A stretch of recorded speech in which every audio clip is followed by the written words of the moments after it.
మా వాళ్ళకి సినిమా కంటే మన దగ్గర సినిమాలు ఇవన్నీ తక్కువ కాబట్టి మీ దగ్గరికి వెళ్ళి రియాక్షన్ అదే తక్కువ వస్తుందని మా డైరెక్టర్ చెప్పా. ఆంధ్రాలో వెళ్తే సినిమాకు ఒక వైబ్ ఇస్తారు, మన దగ్గర అయితే తెల్లగల్లికి మటన్కి వైబ్ ఇస్తాం. అందరికీ నమస్కారం.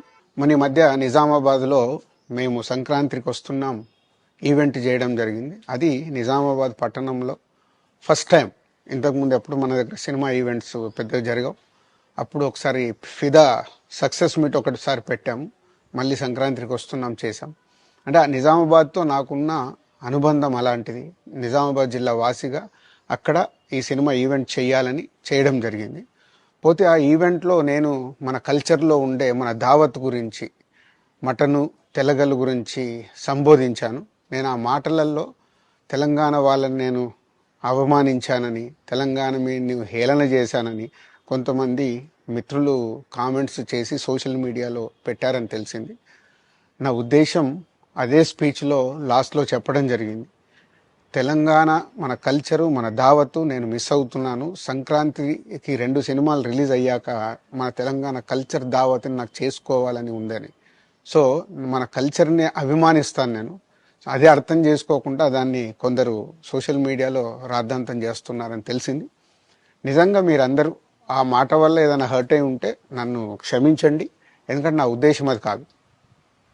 ఎందుకు చెప్తున్నానంటే, నేను నిజామాబాద్ జిల్లా బాన్సువాడలో ఫిదా అనే సినిమా షూటింగ్ చేసి ప్రపంచవ్యాప్తంగా ఆ ఫిదా సినిమా ఎంత అప్లాజ్ వచ్చింది, భానుమతి క్యారెక్టర్కి, మన తెలంగాణలో ఉండే కల్చర్కి ఆ సినిమా ఎంత ఒక ఫ్యామిలీ ఎమోషన్స్కి ఎంత విలువ ఇస్తామనేది చెప్పడం జరిగింది ఆ సినిమాలో.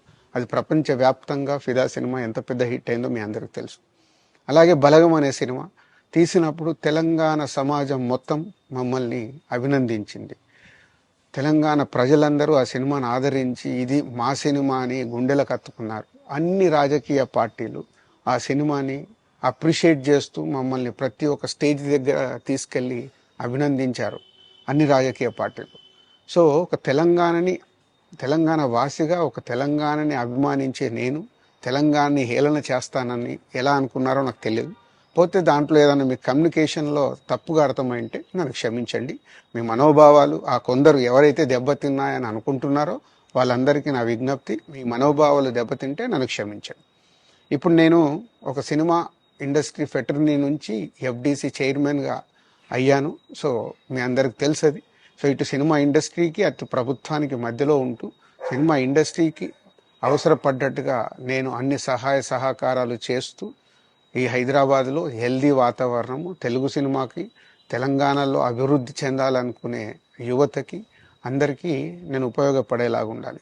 అలాగే పవన్ కళ్యాణ్ గారు కూడా చెప్పారు, యూత్ చాలా ఉన్నారు, వాళ్ళందరికీ కూడా సినిమా ఇండస్ట్రీలో ఇష్టం ఉన్న వాళ్ళని అప్గ్రేడ్ చేసి చేయాలని, ఆ ప్రభుత్వంతో కూడా అక్కడ సినిమాలో కావాల్సిన అందరినీ డెవలప్ చేస్తూ వాళ్ళందరూ మళ్ళీ తెలుగు సినిమాకే, తెలంగాణలో నేర్చుకున్న, ఆంధ్రాలో నేర్చుకున్న వాళ్ళందరూ తెలుగు సినిమాకే ఉపయోగపడతారు.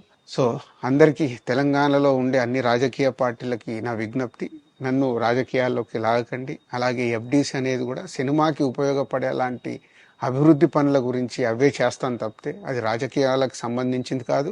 ఎఫ్డిసి కానీ నేను కానీ సినిమాలకే ఉపయోగపడతాము. ఇది అన్ని రాజకీయ పార్టీలు అర్థం చేసుకొని ఫర్దర్గా నన్ను ఇలాంటి అవసరం లేని వీటిలోకి లాగకూడదు అని మీ అందరికీ, అన్ని రాజకీయ పార్టీలకు నా విజ్ఞప్తి.